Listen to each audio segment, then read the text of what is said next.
మూడు రకాలైన గుంపుల వ్యతిరేకత నుండి క్రైస్తవులు గెలవగలడా? క్రైస్తవుడు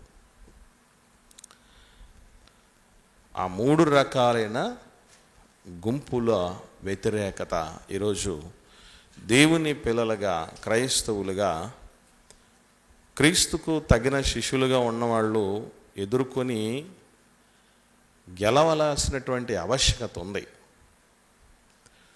ఇంతకు ఆ మూడు గుంపులు ఏమై ఉన్నాయి అన్నటువంటిది మనం ఆలోచన చేస్తే, ఇక్కడ మత్తయి సువార్త 10వ అధ్యాయము 17వ వచనంలో మనుష్యులను గూర్చి జాగ్రత్త పడుడి, వారు మిమ్మును మహాసభలకు అప్పగించి తమ సమాజ మందిరములలో మిమ్మును కొరడాలతో కొట్టింతురు అన్నాడు. చాలా జాగ్రత్తగా మనం ఆలోచన చేస్తే ఇక్కడ తెలుసుకోవలసినటువంటి ఒక సత్యం ఉంది. అదేంటంటే మనుష్యులు అని చెప్పాడు ప్రభు. ఈ మనుషుల్లోనే 3 రకాలైన గుంపులు ఉన్నాయి. అంటే మనకు వ్యతిరేకత, దేవుని పిల్లలైన క్రైస్తవులకు వ్యతిరేకత అనేది ఎక్కడి నుంచి వస్తుందంటే వేరే గ్రహాన్ని నుంచి రాదు, ప్లూటో గ్రహం నుంచి, బుధ గ్రహం నుంచి రాదు. మనం నివసిస్తున్నటువంటి మన చుట్టూ ఉన్న సమాజంలో ఉన్న మనుషుల నుంచే వస్తుంది. మరి వీళ్ళు ఏం చేస్తారట అంటే ఇక్కడ చెప్తున్నారు, వాళ్ళు మిమ్మల్ని మహాసభలకు అప్పగిస్తారు అన్నాడు. అంటే మహాసభలకు అప్పగించటం అంటే ఏ సభ అనుకుంటున్నారు? ఈ మహాసభల అప్పగించినప్పుడు మీకు ఏమైపోతుందంటే, మహాసభలు అనగానే మనం ఏమనుకుంటాం? సర్వసాధారణంగా క్రైస్తవ పరిభాషలో ఆలోచన చేస్తే మహాసభలు అంటే ఏదో మీటింగ్స్ అనుకుంటాం. మిమ్మల్ని మీటింగ్స్లో ప్రసంగికులు కానీ, ముఖ్య ప్రసంగికులు కానీ, ప్రధాన వర్తమానికులు కానీ పిలిపిస్తారని కాదు అక్కడ చెప్పటం ప్రభు. మీరు మహాసభలకు అప్పగించబడినప్పుడు ఆ మహాసభలు ఏం చేస్తారట? కొరడాలతో కొట్టిస్తారు మిమ్మల్ని అన్నాడు. ఏమండి? కొరడాలతో కొట్టిస్తారు మిమ్మల్ని జనులు అన్నారు. జాగ్రత్తగా ఆలోచన చేస్తే మనం ఎక్కడ కొట్టిస్తారని రాయబడింది? సమాజ మందిరాలు. అసలు సమాజ మందిరాల్లో ఏం జరగాలి? సమాజ మందిరాలు ఎందుకున్నాయి? దేవుని ఆరాధించే స్థలాలుగా ఉన్నాయి, ప్రార్థన చేసే స్థలాలుగా ఉన్నాయి కదా. అలాంటి సమాజ మందిరాలు దేనికి వాడబడుతున్నాయట? అపోస్తలులను లేదా క్రీస్తు శిష్యులను కొరడాలతో కొట్టించటానికి వాడబడుతున్నాయి. అంటే అలనాటి మందిరాలు శిక్షణా కేంద్రాలు మాత్రమే కాకుండా శిక్షా కేంద్రాలుగా కూడా పని చేయించటం జరిగింది. ఇదే దేవుని పిల్లలుగా మనం ఎదుర్కోబోయే మొట్టమొదటి వ్యతిరేకత. ఎక్కడి నుంచి వస్తుంది అంటే సాటి విశ్వాస గుంపులో నుంచే వస్తుంది వ్యతిరేకత.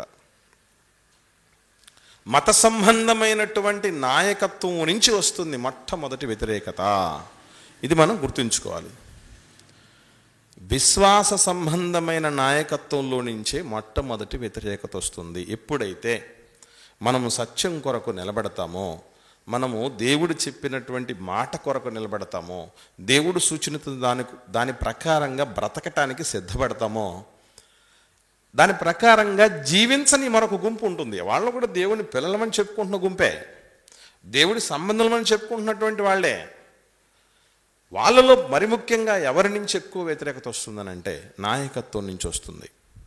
ఇక్కడే కాదు, మరొక సందర్భంలో కూడా యేసుప్రభులు వారు అసలు సమాజ మందిరాలు ఏ రీతిగా ఉపయోగించుకుంటున్నారు అన్నటువంటి విషయాన్ని ఆయన చెప్తూ, ఇదే మత్తయి సువార్త 23వ అధ్యాయం 34వ వచనం చూద్దాం. 34వ వచనం. అందుచేత ఇదిగో నేను మీ యొద్దకు ప్రవక్తలను, జ్ఞానులను, శాస్త్రులను పంపుచున్నాను. మీరు వారిలో కొందరిని చంపి సిలువ వేయుదురు, కొందరిని మీ సమాజ మందిరములలో కొరడాలతో కొట్టి పట్టణము నుండి పట్టణమునకు తరుముదురు. ఎక్కడ కొడుతున్నారంట కొరడాలతో? సమాజ మందిరాల్లో కొడుతున్నారట. విశ్రాంతి దినమున దేవుణ్ణి ఆరాధించటానికి ఉపయోగించుకోవలసిన మందిరాలు, ప్రార్థనా మందిరాలుగా వాడుకోవలసిన మందిరాలు ఏమవుతున్నాయనంటే శిక్షించటానికి ఒక న్యాయస్థానాలుగా కూడా వాడబడుతూ ఉన్నాయి అన్నటువంటి విషయం మనకు అర్థం చేసుకోవాలి. అనగా ప్రభుత్వ సంబంధమైనటువంటి వారి వ్యతిరేకత చాలా స్ట్రాంగ్గా ఉంటుంది. మత సంబంధమైనటువంటి వ్యతిరేకత ఆనాడు యేసు ప్రభువుకు మాత్రమే కాదు, శాస్త్రుల నుంచి, పరిచయుల నుంచి, మత సంబంధమైన పెద్దల నుంచి వచ్చినటువంటి వ్యతిరేకత యేసు ప్రభువుకు మాత్రమే కాదు, ఈవెన్ అపోస్తలులకు కూడా వచ్చింది. మనం ఎన్ని సందర్భాల్లో ఎన్ని అలిగేషన్స్ తీసుకురావటం జరిగింది. ఎలాగోలాగా తప్పుపట్టాలి యేసు ప్రభువును, శిష్యుల్ని అన్నటువంటి వాళ్ళు ఎక్కువ మంది ఎవరు వచ్చారు అంటే శాస్త్రుల పరిశీలన రావటం జరిగింది. నువ్వు ఏ అధికారం వల్ల వీటిని చేస్తున్నావు అని యేసు ప్రభువును ప్రశ్నించారు.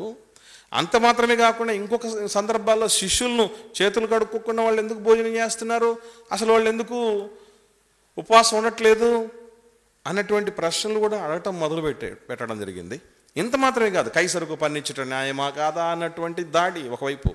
ఇంకొక వైపు ఏమనడం జరిగింది అంటే, ఒక మనిషి ఒక స్త్రీని వివాహం చేసుకోవటం జరిగింది, అతను చనిపోయాడు, అతని తర్వాత అతని తమ్ముడు ఆమెను పెళ్లి చేసుకున్నాడు, ఇలా 7 మంది చనిపోయాడు, ఆఖరికి ఆమె కూడా చనిపోయింది. పునరుత్థానం ఉందని చెప్తున్నావు కదయ్యా పరిసయ్యుడిగా నువ్వు, యేసు ప్రభువా? సద్దూకయుడు అడిగిన ప్రశ్న, పునరుత్థానము లేదు అని నమ్మేటటువంటి సద్దూకయుడి ప్రశ్నలు. అంటే ఇటువైపు శాస్త్రులు, పరిసయ్యులు, సద్దూకయులు ముప్పేట దాడి అటు యేసు ప్రభుల వారి మీద, ఇటు అపొస్తలుల మీద చేయటం అనేది జరిగింది. ఈరోజు దేవుని పిల్లలుగా జీవిస్తున్నటువంటి మన మీద కూడా సాటి క్రైస్తవ పెద్దలే ఎప్పుడు వ్యతిరేకంగా పరిణమించడం జరుగుతుంది, ఎప్పుడు నేరారోపణ చేయటం జరుగుతుంది, ఎప్పుడు తప్పు పట్టడం జరుగుతుందని అంటే, మనం సరైనటువంటి దైవ మార్గంలో వెళుతుండగా వాళ్ళు సరైన రీతిలో ఉండలేని పరిస్థితులు ఉన్నప్పుడు, శాస్త్రుల పరిస్థితులకు యేసుప్రభు అంటే ఎందుకు గెట్టదు? వాళ్ళ యొక్క అవిధేయతల్ని, వాళ్ళ యొక్క వేషధారణల్ని, వాళ్ళలో ఉన్నటువంటి పూర్తిగా భక్తిరాహిత్యాన్ని ఆయన ఎండగట్టడం అనేది చేస్తున్నాడు. అది వాళ్ళకు నచ్చదంలా. ధర్మశాస్త్రంలో ప్రధానమైనటువంటి కనికరాన్ని, నీతిని, న్యాయాన్ని మీరు మర్చిపోతున్నారని చెప్పాడు వాళ్ళతో. వేషధారులు మీరు అన్నారు, అంధులైన మార్గదర్శకులు అని చెప్పి ఉన్న వాస్తవం చెప్పాడు. శాస్త్రులు, పరిసయ్యుల యొక్క బోధన గురించి మీరు జాగ్రత్త పడండి అని చెప్పాడు. మరి అలా చెప్తే వాళ్ళకు వ్యతిరేకత అనిపించదా? మరి వాళ్ళ కోపం రాదా? వాళ్ళ టార్గెట్ చేయరా అంటే ఖచ్చితంగా చేస్తారు. మీకు తెలుసో తెలీదో, ఈరోజు మనం ఎంత సాఫ్ట్గా దేవుని వాక్యాన్ని చాలా సాత్వికంగా, ఎక్కడే కానీ ఏ అలిగేషన్స్కి, ఏ వివాదాలకు తావివ్వకుండా పోతూ ఉన్నా మన మీద కూడా కొన్ని వర్గాల్లో, క్రైస్తవ పెద్దల్లో వ్యతిరేకత అనేది ఉంటూ ఉంటుంది. మనం ఎప్పుడైతే కాస్త గట్టిగా వాళ్ళను టార్గెట్ చేసినట్టు అనిపిస్తుందో అప్పుడు వాళ్ళ సంగతి ఏంటో బయటపడుతుంది. ఇప్పుడు మనం తాపిగా పోతున్నాం కాబట్టి వాళ్ళ నుంచి ఏ ఇబ్బంది లేదు. ఇప్పుడు ఎప్పుడైతే మనం వాళ్ళని కాన్సన్ట్రేట్ చేయటం మొదలు పెడతామో, టార్గెట్ చేయటం మొదలు పెడతామో, అప్పుడు వాళ్ళు మనల్ని ఎక్కడికి తీసుకెళ్తానికి అవకాశం ఉందట? మహాసభల్లో దోషులుగా నిలవబెట్టి దేవుడి మందిరంలో ఉన్నటువంటి వ్యక్తుల మధ్య అవమానపరిచి, ఇదిగో ఈ విధంగా వ్యతిరేకతగా వీళ్ళు ఉంటున్నారు చట్టానికి అంటే, వాస్తవంగా పచ్చకామెలోళ్ళకు లోకమంతా పచ్చగా కనపడింది అన్నట్టు దైవ వ్యతిరేకులకు మనం దైవ వ్యతిరేకులుగా కనపడడానికి అవకాశం ఉంటుంది. ఈ వ్యతిరేకతను ఎప్పటికైనా ఎదుర్కోక తప్పదు. ఎందుకంటే యేసు ప్రభుకి తప్పలా, అపోస్తలులకి తప్పలా, ఈరోజు మనకు తప్పదు. ఖచ్చితంగా సత్యము కోసం మీరు పోరాటం చేయండి. ఒకసారి అప్పగించబడినటువంటి సత్య బోధ కోసం మీరు పోరాటం చేయండి అనే మాటలు ఎందుకు చెప్పాల్సి వచ్చిందంటే, ఎవరితో చేయాలి పోరాటం? సత్యానికి భిన్నమైనటువంటి బోధ చేసేటటువంటి వాళ్ళతో మనం పోరాటం చేయాల్సిన ఆవశ్యకత ఉంది. ఇది మొట్టమొదటి వ్యతిరేకత. ఇక రెండవ రకపు వ్యతిరేకతను గురించి ప్రభు మాట్లాడుతూ 18వ వచనం చూద్దాం. 17వ వచనం అయిపోయింది, 18వ వచనం చూడగలిగితే, వీరికిని, మత్తయి సువార్త 10వ అధ్యాయం 18వ వచనం, వీరికిని అన్యజనులకును సాక్షార్థమై నా నిమిత్తం మీరు అధిపతుల యొద్దకును రాజుల యొద్దకును తేబడుదురు. అంటే ఈ వ్యతిరేకత దేనికి సంబంధించింది? ప్రభుత్వ ప్రభుత్వ సంబంధమైన వ్యతిరేకత. ప్రభుత్వ సంబంధమైనటువంటి వ్యతిరేకత కూడా ఈరోజు దేవుని పిల్లలు ఎదుర్కోవలసిన ఆవశ్యకత ఉంటుంది. దాని నుంచి తప్పించుకునే పరిస్థితులు మనకు ఉండవు, ఖచ్చితంగా ఎదుర్కోవాలి. ఈ విషయం మీరు బాగా గమనించగలిగితే వాళ్ళు కొంతవరకే, అంటే మత సంబంధమైనటువంటి నాయకులకు పెద్దలకు అధికారాలు లిమిటెడ్గా ఉన్నాయి. ఎందుకంటే వీళ్ళందరూ యూదులందరూ ఎవరి కింద పరిపాలనలో ఉన్నారంటే రోమీల క్రింద ఉన్నారు. కాబట్టి 100% పవర్స్ ఎవరికి ఉంటాయంటే రోమ అధికారులకు ఉంటుంది. సో రోమ అధికారులుగా ఉన్నటువంటి వాళ్ళు ఎంతవరకు వెళ్ళడం జరిగిందనంటే క్రీస్తును కానీ లేదంటే అపోస్తలులు కానీ గట్టిగా అధికారికంగా ఎదిరించి దండించి శిక్షించినటువంటి వాళ్ళు ఎవరు? ప్రభుత్వ అధికారులే. ఉదాహరణకు మనం ఆలోచన చేస్తే పౌలు గారు అధికారుల యొద్దకు తేయబడుదురు మీరు అన్నారు కదా, అక్కడ అధికారులుగా ఉన్నటువంటి వాళ్ళలో ఫేలిక్సు, ఫేస్తు అనేటటువంటి ఇద్దరు అధికారుల దగ్గర వ్యతిరేకతను పొందుకోవటం జరిగింది. ఇంతకు పౌలు గారు ఏం చేశారు? ఒక బరబ్బలాగా అల్లరి చేశాడా? దోపిడీ చేశాడా? హత్యలు చేశాడా? అత్యాచారాలు చేశాడా? దేశద్రోహం ఏమైనా చేశాడా? దేశానికి సంబంధించినటువంటి రహస్య విషయాలు ఏమైనా ఎవరికైనా తెలియపరచండి. ఏంటంటే పని ఏం చేయలేదు. మరి ఏం చేయకపోయినా చెరసాల్లో ఎందుకు? ఫేలిక్స్ దగ్గరికి, ఫేస్తు దగ్గరికి, ఆ తర్వాత అగ్రిప్ప రాజు ఆయన దగ్గర కూడా దోషిగా నిలవాల్సి వచ్చింది. కారణం ఏంటంటే ఈ వ్యతిరేకత అన్నది, అంటే మరి ముఖ్యంగా వెలుగు చీకటి కింద లెక్కలు. ప్రభులోనికి వచ్చినటువంటి వాళ్ళు వెలుగులా ఉంటారు. చీకట్లు 3 రకాలైన చీకట్లు. అదేంటి అంటే సొంత విశ్వాస వర్గంలో ఉన్నటువంటి పెద్దలు, మత పెద్దలు అని చెప్పబడినటువంటి వాళ్ళదైతే, రెండవది అధికారుల్లో ఉన్నటువంటి, ప్రభుత్వంలో ఉన్నటువంటి అధికారుల, రాజుల యొక్క వ్యతిరేకత. ఈరోజు మనం కూడా చాలామందిని, దేవుని పిల్లలను కూడా ఏమని అధికారులు బెదిరిస్తున్నారు మనకు తెలుసు. ఉదాహరణకి ఫలానా ఒక ఎంప్లాయీ, ఉద్యోగస్తుడు చర్చికి వెళ్తున్నాడు, బైబిల్ పట్టుకో ఉన్నాడు, ఇంట్లో యేసుక్రీస్తుకు సంబంధించినటువంటి ఆ ఫొటోస్ అవన్నీ పెట్టుకొని ఉన్నారు, కాబట్టి వీళ్ళకు ఉన్నటువంటి రిజర్వేషన్ తీసేయాలి అని ఎన్ని రకాలైనటువంటి అలిగేషన్స్ చెప్తున్నారు. మనం క్రిస్టియన్ సంబంధించిన పేరు పెట్టుకొని రిజర్వేషన్కి సంబంధించి సర్టిఫికెట్ ఇమ్మంటే అధికారులు ఏం చేస్తారు? నువ్వు ఆ పేరు ఎందుకు పెట్టుకున్నావు? ఆ పేరు క్రిస్టియన్కి సంబంధించింది కదా, నువ్వు మళ్ళీ హిందూ ఎట్లా అవుతావు? ఇంక రకరకాలుగా అలిగేషన్స్ ఎన్ని ఉన్నాయి. ఎవరి దాకా ఎందుకు నేనే ఎదుర్కొన్నాను చాలా. నా డిపార్ట్మెంట్లో నుంచి చాలా నేను ఎదుర్కొన్నాను. అంటే ఇటువంటి ఇదొక కోణం అయితే, మరికొన్ని కోణాల్లో ఏమవుతుందంటే చాలామంది కోరుండి ఏం చేస్తారంటే కొన్ని పరిస్థితులు చెప్తాను మీకు, ఆలోచన చేయండి. ముఖ్యంగా క్రైస్తవులుగా ఉన్నటువంటి పరిస్థితుల్లో మరి ప్రేయర్స్ స్కూళ్ళలో, గవర్నమెంట్ స్కూళ్ళలోనే మెజారిటీ హిందువులు ఉన్నారు కాబట్టి వాళ్ళు కొన్ని స్కూల్స్లో ఏం చేస్తారు తెలుసా? సరస్వతి నమస్తుభ్యం చెప్తారు, తర్వాత వినాయకుడికి సంబంధించినటువంటి ఒకటి పద్యం పాడతారు. ఇలా చాలా ఉన్నాయి.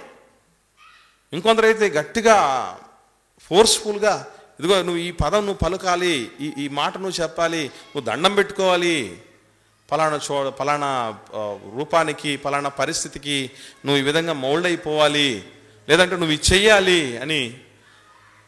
ఎక్కడైనా సరే, ఈవెన్ ఎక్కడైనా పనిచేస్తున్న చోట ప్రసాదం తీసుకొచ్చి పెట్టినప్పుడు నేను క్రిస్టియన్ అండి, నేను తీసుకోలేనని ధైర్యంగా చెప్పలేని పరిస్థితుల్లో ఉన్నాను చాలామంది. ఎందుకు? ఇలా చెబితే ఎక్కడ ఫోకస్ మన మీద పడుతుందో అన్నటువంటి ఉద్దేశంతో రకరకాలుగా నన్ను చాలామంది సాటి టీచర్స్ అడిగారు, క్రిస్టియన్ టీచర్స్, సార్ మాకు కూడా దేవుడి సేవ మీలాగా చెయ్యాలని ఉంది సార్, యూట్యూబ్ ఛానల్లో మాట్లాడాలని ఉంది, సభలకు వెళ్ళాలని ఉంది, చాలా నేర్చుకున్నాం మేము, కానీ మాకు భయంగా ఉంది, మీరు ఎట్లా చేశారు ఆ ధైర్యం అని. పోస్టర్లలో కనపడతారు, ఫ్లెక్సీలలో కనపడతారు, పాంప్లెట్లలో కనపడతారు, ఏకంగా యూట్యూబ్ ఛానల్లో ప్రపంచానికే వదిలేశారు, పుస్తకాలు రాసేశారు. మీకు భయం అనిపించదా అని అంటారు. వ్యతిరేకత ఏమి రావు అన్నటువంటి పిరికి మంది దేవుడు ఏం పోయలేదు, లేనిపోని పరిస్థితులు ఏం చెప్పలేదు, అన్నీ జరిగేటువంటి వాస్తవాల్ని మూసేసి ఏం చెప్పలా. ఉన్న వాస్తవాన్ని కొండ బద్దలు కొట్టి చెప్పాడు దేవుడు ప్రారంభం నుంచే. ఇదిగో నీకు ఈ రూపాల్లో వ్యతిరేకతలు వస్తాయి, రెడీగా ఉండు, ఫేస్ చేయి అని. అందుకే ప్రారంభం నుంచి తెలుసు కాబట్టి నాకు కూడా దేన్నైనా తేల్చుకోవటానికే సిద్ధం అన్నటువంటి పరిస్థితి తప్ప, ప్రభుత్వపరమైనటువంటి వ్యతిరేకతలు చాలా రకాలుగా వస్తాయి దేవుని పిల్లలకి. సో వీటన్నిటి నుంచి ఏం చేయగలగాలి అంటే అధిగమించగలగాలి. ప్రభు ఏనాడో చెప్పాడు మీరు హాజరు అవ్వాల్సి వస్తుందని. నేను కూడా ఆఫీసర్స్ ముందు నిలవాల్సిన పరిస్థితి వచ్చింది. నా సంజాయిషి నేను ఇచ్చుకున్నాను. మరలా చిత్రం ఏంటి తెలుసా అండి, ఈ అధికారుల దగ్గరకు తీసుకెళ్ళింది ఎవరు అనుకుంటున్నారు? సాటి విశ్వాసంలో ఉన్నటువంటి పెద్దలు, మత పెద్దలే అధికారుల దగ్గరకు తీసుకెళ్ళాలి. లేకపోతే వాళ్ళకేం పని ఉంది మన మీద? ఇలా సొంత విశ్వాస వర్గంలో ఉన్నటువంటి పెద్దలుగా ఉన్నటువంటి వాళ్ళు, మనమైతే ఏం చేయలేకున్నాం వీడిని, మరి ఎవరి చేత జయించగలం? అధికారుల దృష్టికి తీసుకెళ్దాం. శాస్త్రుల పరిశీలన కూడా చేసింది అదే. వాళ్ళకి ఎక్కడ దొరకట్లా, యేసుప్రభువు దొరకట్లా, అపొస్తలులు దొరకట్లా. కాబట్టి ఏం చేశారు? ఇదిగో వీళ్ళు ప్రభుత్వం మీద తిరగబాటు చేసేటువంటి జనాలుగా ఉన్నారు, ప్రభుత్వానికి ఎక్కడా కూడా విధేయత చూపించే వాళ్ళుగా లేరు అని ఎక్కడ వైపు ఫోకస్ చేయటం జరిగింది అని అంటే, ప్రభుత్వ వ్యతిరేకులు, ప్రభుత్వ విధానాల వ్యతిరేకులు, గవర్నమెంట్కి వ్యతిరేకంగా కార్యకలాపాలు చేస్తున్నారంటే ఏ గవర్నమెంట్ అయినా ఎట్లా ఒప్పుకుంటుంది? ఫోకస్ చేస్తుంది. అందుకే కైసరుకు పన్నించటం న్యాయమా కాదా అని అడిగిన క్వశ్చను ప్రభుత్వ ఉద్యోగులు కాదు అడిగింది, ప్రభుత్వం తరపునోళ్ళు కాదు వచ్చి అడిగింది. ఎవరు అడిగారు? ఈ శాస్త్రుల పరిశీలనలో ఉండే వాళ్ళు అడిగారు. వీళ్ళు మత సంబంధంగా ఉండాల్సినటువంటి వాళ్ళు రాజ్య సంబంధంగా, ప్రభుత్వ సంబంధంగా క్వశ్చన్ ఎందుకు చేశారు? మత సంబంధంగా యేసుప్రభుని ఏం చేసుకోలేకపోయారు. కాబట్టి ఏం చేయాలి? ప్రభుత్వ సంబంధంగా ఏదో ఒక దాంట్లో ఇరికించేయాలి. ఆనాడు దానియేలు గారి విషయంలో చూస్తే, పరిపాలన విషయంలో ఒక అధికారిగా తను నిర్వహిస్తున్నటువంటి విధి నిర్వహణలో ఎక్కడే కానీ ప్రాబ్లం లేదు. అక్కడ వాళ్ళు ఆయన్ని ఎవరు ఇరికించలేకపోయారు. మరి ఏ రూపంలో పోతే బాగుంటుంది అంటే, దేవుడి విషయంలోనే ఇరికించేసేయాలి అనుకున్నారు. అంటే దేవుడి పరంగా కుదరకపోతే ప్రభుత్వ పరంగా కుదరకపోతే దేవుడి పరంగా ఏదో ఒక రూపేణా ఇబ్బంది పెట్టాలి అని, ఆటంకపరచాలని, భయభ్రాంతులకు గురి చెయ్యాలని, వాళ్ళు కలిగి ఉన్నటువంటి ఆ విశ్వాసాన్ని చిన్నాభిన్నం చేయాలన్నటువంటి వర్గాలు ఈరోజు ఎప్పటికీ వస్తూనే ఉంటాయి. ప్రభు ఏనాడో చెప్పాడు, ఏ నేరం చేసినందుకు చెరసాలకు వెళ్ళిపోయారు అధికారులు, చెరసాలలో వేసి బొండం వేసి బిగించేసి, కనీసం మానవ ధర్మం, మానవ మర్యాదలు కూడా పాటించకుండా, వాళ్ళ గాయాలు కూడా పచ్చి గాయాలు ఉంటే కడగకుండా, ట్రీట్మెంట్ కూడా ఇప్పించకుండా దారుణంగా హింసించారు వాళ్ళు. దీనికి అంతటికి కారణం ఏంటంటే, ప్రభు చాలా స్పష్టంగా చెప్పాడు, మీ వాళ్ళ అవుతేనే ఈ వ్యతిరేకతలు ఎలా ఈ రీతిగా రాబోతాయి. మీరు రండి, సిద్ధమైతేనే రండి, నిలబడండి అని యేసుప్రభులు వారు ప్రారంభం నుండి చక్కగా అన్ని నేర్పిస్తూ వచ్చాడు. కాబట్టి మత సంబంధమైన పెద్దల నుంచి వ్యతిరేకత, తదుపరి ప్రభుత్వ పెద్దల నుంచి వ్యతిరేకత, రాజుల నుంచి, అధికారాల నుంచి వ్యతిరేకతలు ఈరోజు ఎన్ని వచ్చేస్తున్నాయి. ఇప్పుడు నిర్బంధ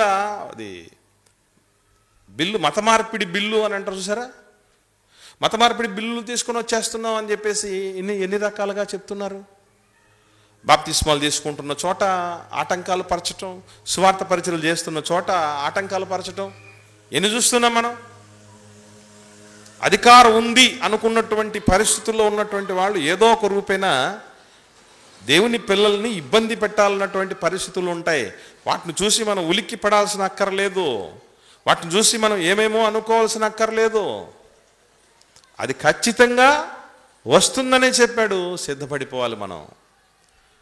ఏమండి, మూడవ వ్యతిరేకత ఉంది.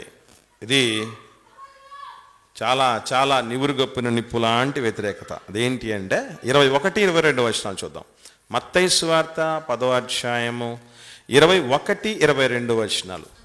సహోదరుడు సహోదరిని, తండ్రి కుమారుని, మరణానికి అప్పగించెదరు, పిల్లలు తల్లిదండ్రుల మీద లేచి వారిని చంపించెదరు, మీరు నా నామము నిమిత్తము అందరి చేత ద్వేషింపబడుదురు. ఇది 3వ రకమైన వ్యతిరేకత. ఇక్కడ అందరి చేత అంటే ప్రపంచంలో ఉన్నటువంటి వాళ్ళందరి చేతని కాదు, మన పరిధిలో మన చుట్టూ మన సంబంధికులుగా ఎందరైతే మనకుంటారో వాళ్ళందరి చేత అని అర్థం. అంతేకాని పక్క రాష్ట్రంలో ఉన్నవాడికి మనకే సంబంధం? పక్క దేశంలో ఉన్న మన గురించి ఏమైనా పట్టించుకుంటాడా? మనకేమైనా వ్యతిరేకత చేస్తాడా? చెప్పండి. కాబట్టి భూమి మీద ఉన్నటువంటి వాళ్ళు దాదాపు 800 కోట్ల పైచులకు ఉన్నారు కదా, వాళ్ళందరి గురించి చెప్పింది కాదు ప్రభు. ఇది మన పరిధిలో ఎంతమంది అయితే మనతో కనెక్టివిటీ కలిగి ఉంటారో అంతమంది విషయంలో వ్యతిరేకతలు వస్తాయి. సో అటువంటి వ్యతిరేకతల్ని మనం ఎదుర్కోవలసినటువంటి ఆవశ్యకత ఉంది. ఈ అందరూ అన్నటువంటి వాళ్ళలో ఎవరు వస్తారు అని అంటే ముఖ్యంగా మనం గమనించగలిగితే కుటుంబ సభ్యులు వస్తారు, బంధువులు, మిత్రులు వస్తారు. కుటుంబ సభ్యులు, బంధుమిత్రుల రూపంలో కూడా మనం వ్యతిరేకతను ఎదుర్కోవలసినటువంటి పరిస్థితి వస్తుంది. మర్చిపోకండి.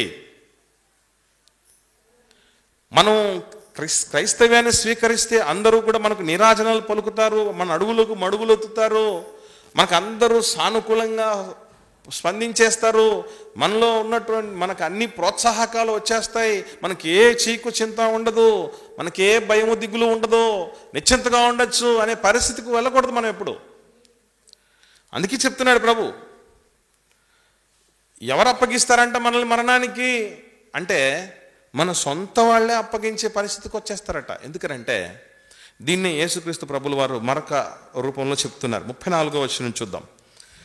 ఇది మత్తయి సువార్త 10వ అధ్యాయం 34వ వచనం నుండి చూడగలిగితే 38వ వచనం వరకు, నేను భూమి మీదికి సమాధానం పంపవచ్చితినని తలంపకుడి, ఖడ్గమునే గాని సమాధానము పంపుటకు నేను రాలేదు. ఇదే మాట, ఇదే సందర్భం లూకాసు వార్తలకు వస్తే ఏమని ఉంటుంది తెలుసా? అక్కడ నేను భూమి మీద అగ్ని వేయవచ్చి తిని అంటాడు 12వ అధ్యాయంలో. నేను భూమి మీద అగ్ని వేయటానికి వచ్చాను అంటాడు. ఇక్కడ ఖడ్గాన్ని పంపటానికి వచ్చాను అంటాడు. అగ్ని వేయవచ్చి తిని అన్నదానికైనా ఖడ్గాన్ని పంపటానికి వచ్చానన్నదానికైనా అక్షరార్థంగా తీసుకోకూడదు. ఒకవేళ నిజంగా ఖడ్గాన్ని పంపటానికి వచ్చిన వాడే అయితే గెత్సెమనే తోటలో ప్రధాన యాజకుడి దాసుని యొక్క చెవిని తెగ నరికితే పేతురు గారు ఆ తెగ నరికిన చెవిని తీసుకొని వచ్చి మళ్ళీ అతనికి పెట్టి, నీ కత్తి వరలో పెట్టు పేతురు, కత్తి పట్టుకున్న వారంతా కత్తి చేతనే నశిస్తారని ఎలా చెప్తాడు ప్రభు?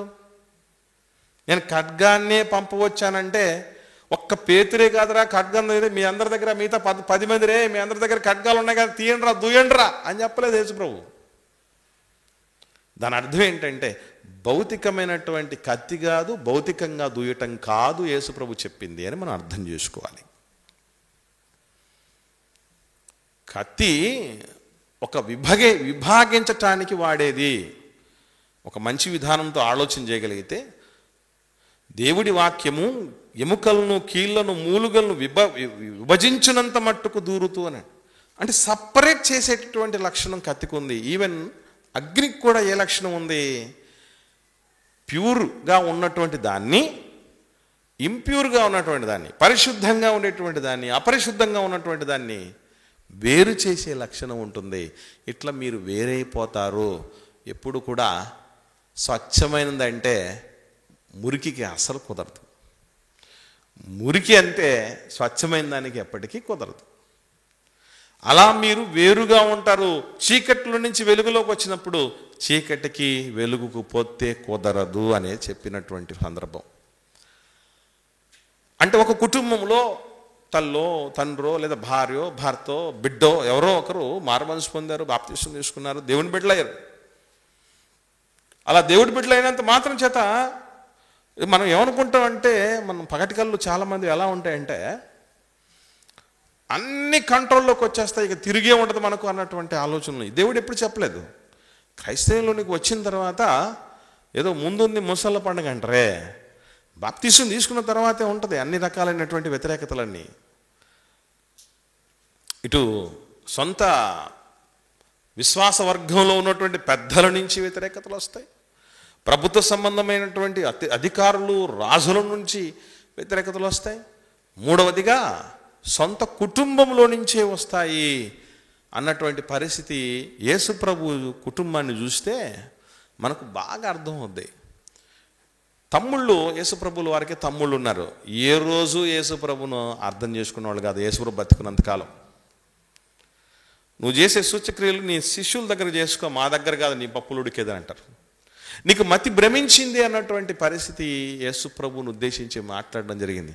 బుద్ధి జ్ఞాన సర్వసంపదలు తన యందు నిక్షిప్తమై ఉన్న ఆయనని అన్ని మాటలు అనాల్సినటువంటి పరిస్థితి మనం చూడగలం.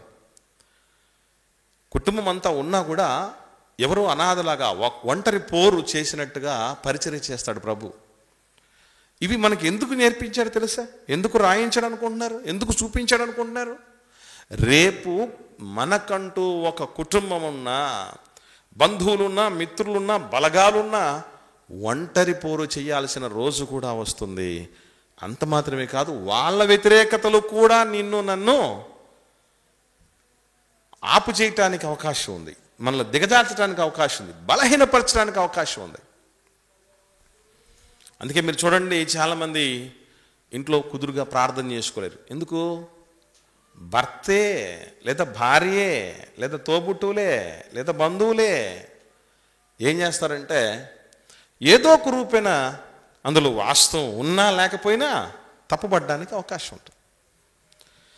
ఇలా ఎన్నో, ఒకటి కాదు, సొంత వాళ్ళ నుంచి ఈవెన్ క్రిస్టియానిటీ స్వీకరించారని ఆస్తి కూడా ఇవ్వకుండా ఇంటి నుంచి బయటకు గెంటలో ఎంతమంది చూడలేదు మనం. నువ్వు క్రిస్టియానిటీ స్వీకరించేసావంటే మేమందరం కూడా ఊరేసుకొని చచ్చిపోతాం, లేదంటే విషం దాకా చచ్చిపోతాం అని బెదిరించిన వాళ్ళు ఎంతమంది లేరు?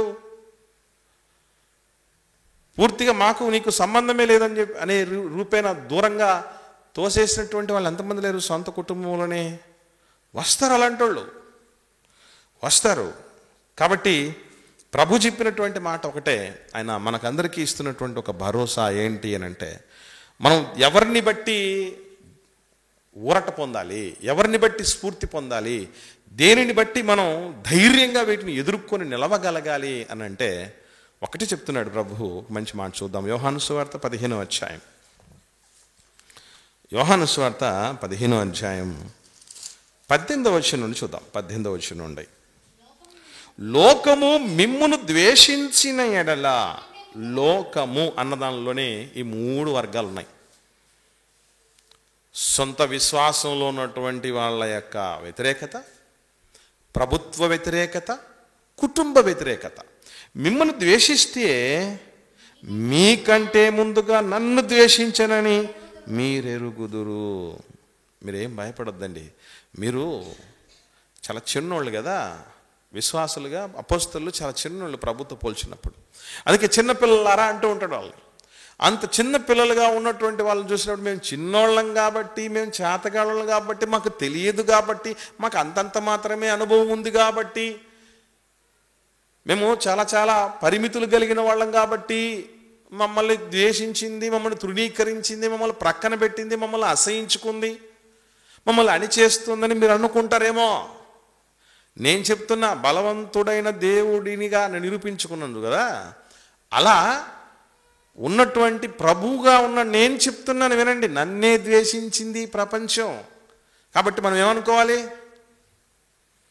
లోకం ఎటువంటి వాటిని ఆదర్శంగా తీసుకుంటుందంటే, దావీదు గారే తప్పు చేశారట, పాపం చేశారట, నేనెంత అని కాదు. ఏం తీసుకోవాలి? ప్రభువుకే ద్వేషం తప్పలేదు, ప్రభువునే ద్వేషించింది. చచ్చిపోయిన వాళ్ళు లేపిన ఆయనకే ద్వేషం వస్తూ ఉంటే మనం బతికున్న వాళ్ళని ఎంతమంది చంపి ఉంటాం తెలుసో తెలియకో.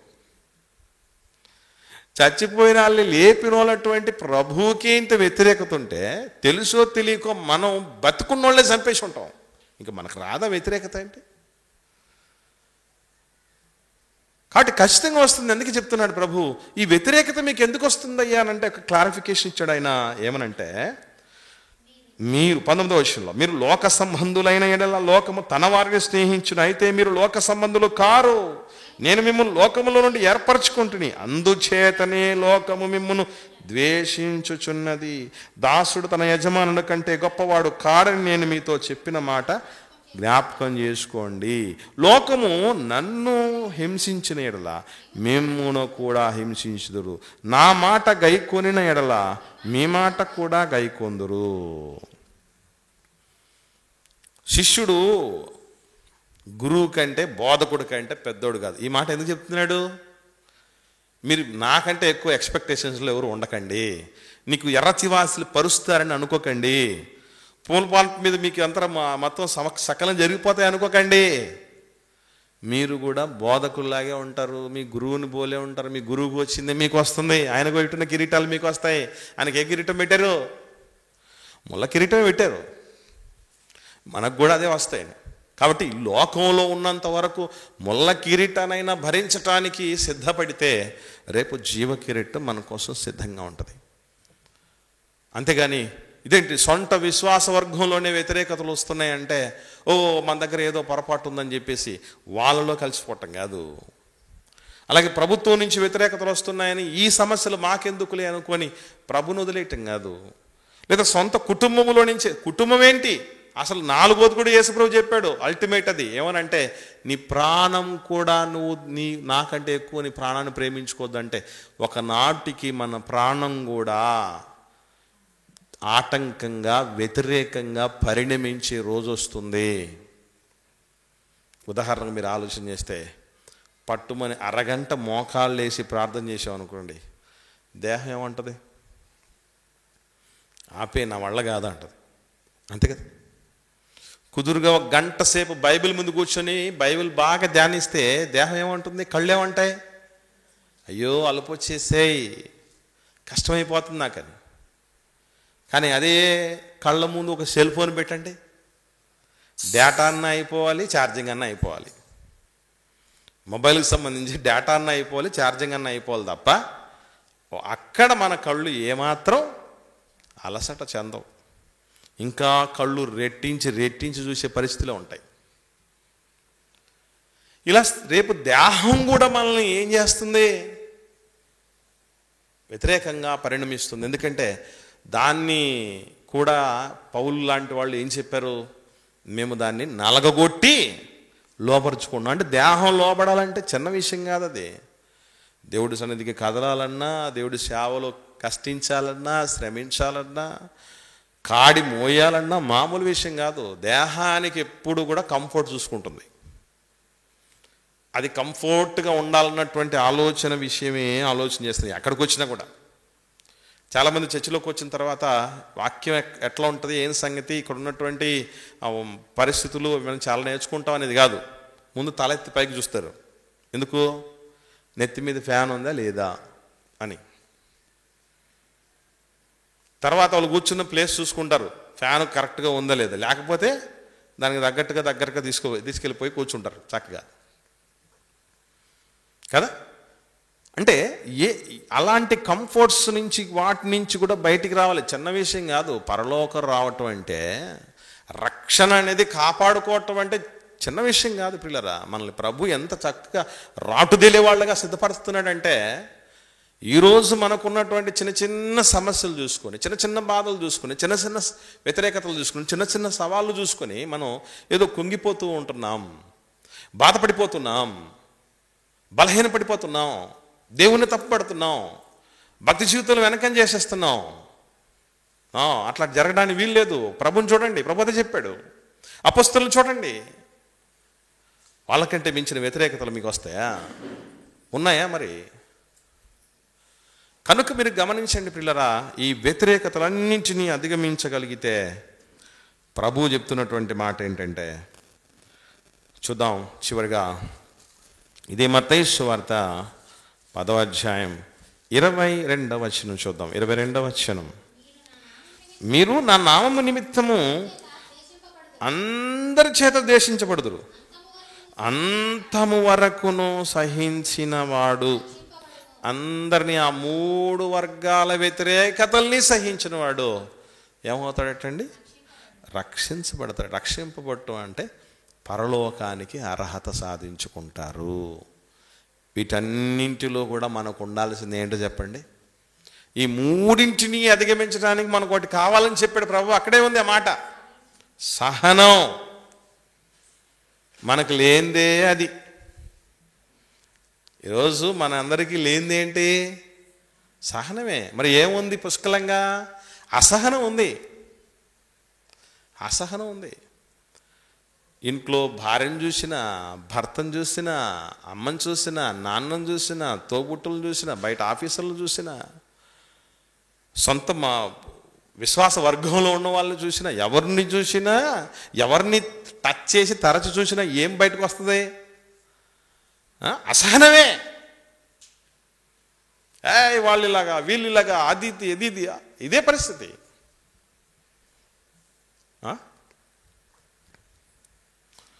సహనం, అంతవరకు సహనం అంట. ఇది ఎంతవరకు సహించుకోవాలి అని అంటే అంతం వరకు అన్నాడు. ఏ అంతము? యుగాంతం వరకు కావచ్చు, లేదా మన జీవిత యాత్ర ముగించేటటువంటి అంతం వరకు కావచ్చు. అంటే ఎప్పటిదాకా వస్తాయన్నమాట ఈ వ్యతిరేకతలు? మనం పోయేంత వరకు ఉంటాయి.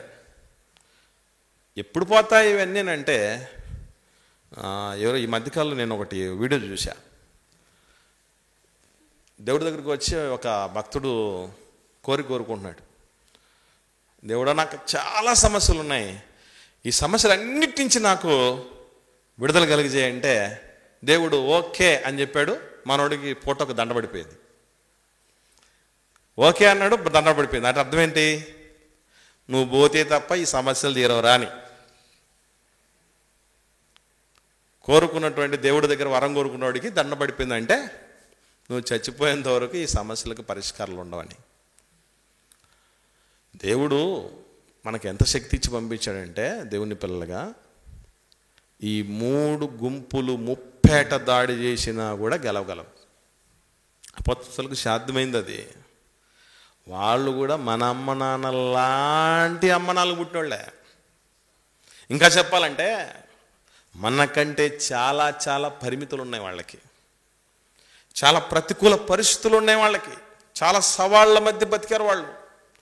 పంటి బిగువన ఎన్నో రకాలైనటువంటి కష్టాలు కన్నీళ్ళు దాచుకొని బతికారు వాళ్ళు. వాళ్లకు సాధ్యమైంది, మనకెందుకు సాధ్యం కాదు? అవుతుంది గనుకనే చెప్పాడు. ఎందుకంటే యేసు ప్రభు ఒక భరోసా ఎప్పుడు మనకి ఇస్తాడు. ఏమనంటే, మీరు సహించగలిగిన దానికంటే ఎక్కువ సహనం కలిగి ఉండనంటే, నాకు మించిపోతుంది అనే మాటలు మనకు రాకూడదు. అలా వస్తుందని అంటే మనం ఎక్కడో తప్పు చేస్తామో అర్థం. సహనం ఉండాలి. ఈ సహనం ఉండాలన్నాం కాబట్టి మనం ఏం చేస్తామంటే, సర్వసాధారణంగా ఈ మెసేజ్లు ఇట్లాంటివన్నీ విన్న తర్వాత, ఇదో దేవుడి వాక్యం సహనం కలిగి ఉండమని చెప్పింది కాబట్టి నువ్వు సహనంగా ఉండు, నేనేమన్నా చేస్తా అన్నట్టుగా ఉంటారు చాలామంది. మనం కలిగి ఉండాలనే ఆలోచన ఉన్నది మన వాళ్ళకి అందరికీ. పక్కోడికి ఉందా లేదని చేసేస్తావు ఎప్పుడు చూసినా. అది మంచిది కాదు ప్రియులారా. అటు ఈ 3 గుంపులు వస్తాయి. విశ్వాస వర్గములో ఉన్నటువంటి నాయకత్వపు గుంపు నుంచి, ప్రభుత్వపు పెద్దల నుంచి, సొంత కుటుంబం నుంచి, సొంత వారి నుంచి కూడా వస్తుంది. 4వదిగా సొంత దేహం నుంచి కూడా వస్తుంది వ్యతిరేకత. దాన్ని అంతటినీ అధిగమించగలగాలి. ఈరోజు దేహం ఏం చెప్తుంది? చర్చ్ ఉంది, మంచి అద్భుతమైనటువంటి పెళ్లి విందు ఉంది. ఎక్కడ పోవడానికి మనసు లాగుతూ ఉంటుంది? ఆ విందుకు పోవటానికి మనసు లాగేస్తుంది. ఎందుకంటే అసలు ఇంకొకటి ఏంటంటే, అందులో ఎన్నో వెరైటీలు, వెజ్ భోజనాలు, నాన్ వెజ్ భోజనాలు ఉంటాయట. మనం తిన్నంత అన్నటువంటి పరిస్థితిలో ఉంది. అటు చాలా చాలా వెరైటీస్ ఉన్నాయి, దాంట్లో చాలా ప్రోగ్రామ్స్ ఉన్నాయట అని ఆ ఆకర్షణలు ఏం చేస్తాయంటే మనల్ని ప్రభు నుంచి దూరం చేయటానికే ఉంటాయి. చర్చకు వస్తే ఏముంటుంది? తెల్ల పేపర్ల మీద నల్ల అక్షరాలు, ఒకటే ఫేసును ఏం చేయాలో 1 గంట సేపు చూడాలి. మరలా ఆ మాటలు కూడా చెప్పేటప్పుడు సేవకుడు చెప్పే మాటలు ఎట్లా ఉంటాయి? అన్నీ ఇంపుగా ఉంటాయా? కొన్ని మనం కంపు అనిపించినట్టు ఉంటాయి, కంపరం వచ్చేటట్టుగా ఉంటాయి. అవి కూడా భరించగలిగినటువంటి శక్తినిస్తాడు. మర్చిపోకండి. మీ విరోధులందరూ కాదనుటకు, ఎదురాడుటకు వీలు లేని వాక్కులను మీకు ఇస్తాను, మీరు ప్రొసీడ్ అన్నాడు. నేనున్నాను, సదాకాలం మీతో ఉంటాను అని చెప్పాడు యేసు ప్రభు శిష్యులతో. ఈరోజు మన అందరికీ దేవుని నామము కంటే గొప్పదైన దేవుడి వాక్య రూపంలో మనల్ని నడిపించేటటువంటి నాయకుడిగా ఉన్నాడు. కాబట్టి ఈ వ్యతిరేకతలు ఏమాత్రం ఎన్నదగినవి కాదు. మన విజయాన్ని ఎవరు ఆపలేరు దేవుడికి లోబడి ఉంటాయి. క్రీస్తు యేసు ద్వారా అత్యధికమైన విజయం మాకు వస్తుందని అంటాడు పౌలు గారు. ఇవన్నీ ఈ వ్యతిరేకతలన్నీ అనుభవిస్తూనే, ఫేస్ చేస్తూనే. కానీ ఒకటి గుర్తుపెట్టుకోండి, మనలో ఉన్నవాడు లోకములో ఉన్నవాడి కంటే గొప్పవాడు. మనల్ని ఆపగలిగే శక్తి ఉందంటే దేవుణ్ణి ఆపినట్టు లెక్క. దేవుణ్ణి ఎవడు ఆపగలడు? దేవుడు మన పక్షమున ఉండగా మనకెవరు విరోధి?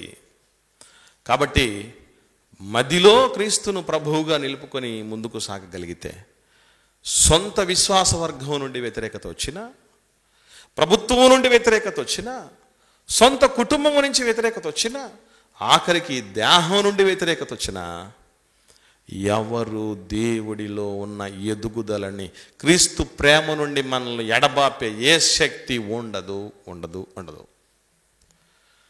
అదే వాటిని అధిగమించి మనం బతకటానికి ప్రిపేర్ అవుదాం. తెలియదా? ఇప్పటిదాకా తెలిసిందిగా, సిద్ధపడదాం, బాగుపడదాం.